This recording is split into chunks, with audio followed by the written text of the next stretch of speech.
মহিমা। শোনা যায় মায়ের মহিমায় নাকি মৃত প্রাণীও প্রাণ ফিরে পেত এখানে।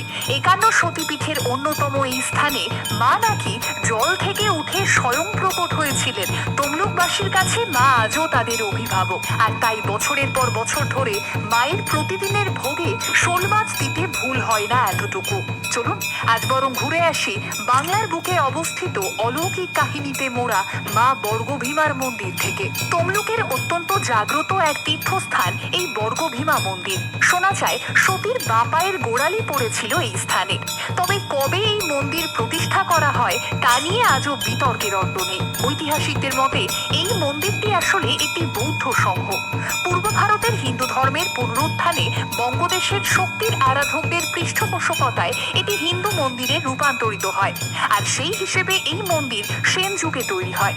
যদিও বিশেষজ্ঞরা অনুমান করেন পৌরাণিক তাম্রলিপ্ত জনপদ প্রতিষ্ঠার আগে থেকেই এই মন্দির এই স্থানে প্রতিষ্ঠিত। কথিত আছে তমলুকের রাজা তাম্রধ্বজ শোল মাছ খেতে বড় ভালোবাসতেন, আর সেই মতোই এক জেলে রমণী প্রতিদিন রাজবাড়িতে জ্যান্ত শোল মাছ দিয়ে যেতেন। শর্ত ছিল একটাই, শোল মাছটা অবশ্যই জ্যান্ত হতে হবে, আর নয়তো শাস্তি পেতে হবে রমণীকে। এভাবেই কাটছিল দিন। রোজই সেই জেলে রমণী জ্যান্ত শোল মাছ দিয়ে আসতেন রাজবাড়িতে। কিন্তু হঠাৎই একদিন ওই রমণী লক্ষ্য করেন তার কাছে রাখা সবকটি শোল মাছই মরে গিয়েছে। তখন তিনি কি করবেন বুঝে উঠতে না পেরে মনের দুঃখে বনের মধ্যে বসে কাঁদতে শুরু করেন।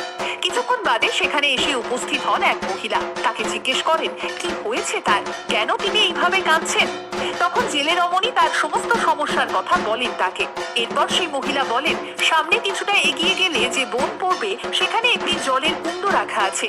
সেই জল যদি মাছের গায়ে ছিটিয়ে দেওয়া যায় তাহলে মাছগুলো ফের জ্যান্ত হয়ে উঠবে। পাশাপাশি এও বলেন এ কথা যাতে ঘুণাক্ষরেও কেউ জানতে না পারে। জেলে রমণী সেই পথে এগিয়ে চলে এবং ওই মহিলার কথা মতোই কাজ করেন। ফলও পান হাতে নাতে বেঁচে ওঠে শোল মাছগুলো। এবার থেকে তিনি রোজ রাজাকে জ্যান্ত শোল মাছ দিয়ে আসতে থাকেন।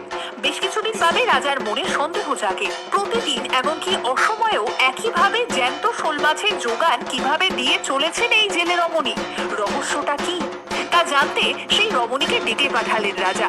প্রথমটায় তিনি কিছু বলতে না চাইলেও তাকে ভয় দেখিয়ে জোর করেই রাজা আসল সত্যিটা তার থেকে জেনে নেন এবং রাজা ঠিক করেন তিনি নিজেই একবার হাতে নাতে পরীক্ষা করে দেখবেন সবটা। সেই মতোই জেলে রমণীকে নিয়ে রাজা সেই জলের কুণ্ডের কাছে চলে যান, কিন্তু দেখতে পান কোনো জলের কুণ্ডই নেই, আর সেখানে পড়ে রয়েছে একটি পাথরের ওপর শিলাখণ্ড।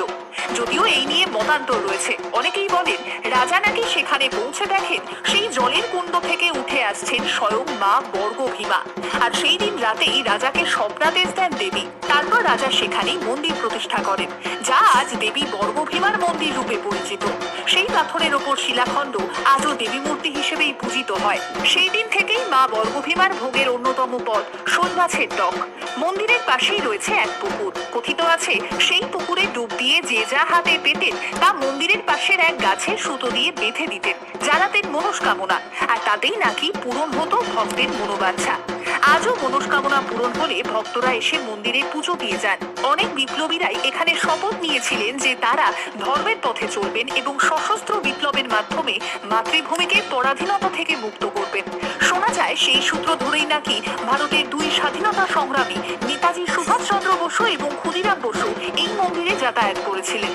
শোনা যায় 1567-68 খ্রিস্টাব্দ নাগাদ দুরন্ত কালাপাহাড় ওড়িশা বিজয়ের পর বঙ্গদেশের তাম্রলিপ্তে প্রবেশ করেন, আর তারপরই ঘটে অদ্ভুত এক ঘটনা। কালাপাহাড় একের পর এক মন্দির ধ্বংস করে তারপরই পৌঁছেছিলেন বর্গভীমার মন্দিরে। অথচ দেবী গৃহের দুয়ারে এসে দাঁড়িয়েও এই মন্দির ধ্বংস না করেই তিনি শুধু দাঁড়িয়ে থাকেন। কালাপাহাড়ের খোঁজে তার সৈনিকরা মন্দিরে এসে দেখেন দেবী বর্গভীমার পদতলে আশ্রয় নিয়ে ঘুমিয়ে পড়েছেন সুলেমান সেনাপতি কালাপাহাড়। এই বর্গভীমাই ছিল মূর্তিনাশক কালাপাহাড়ের জীবনের প্রথম এবং একমাত্র মূর্তি, যেটি তিনি ধ্বংস করতে এসেও ধ্বংস করতে পারেননি। সেই মূর্তি আজও তমলুকের মন্দিরে আরতির আলোকে প্রতি সন্ধ্যায় দীপ্ত হয়ে ওঠে আরেকবার। বর্তমানে এটি একটি হেরিটেজ স্থল। সারা বছর ধরেই বিশেষত নববর্ষ, দুর্গাপুজো এবং কালী পুজোর সময় এখানে উপচে পড়ে ভক্তদের ভিড়। তবে শুধুই ধর্মীয় বিশ্বাস নয়, আজও এই মন্দিরের ঐতিহাসিক গুরুত্ব অপরিসীম।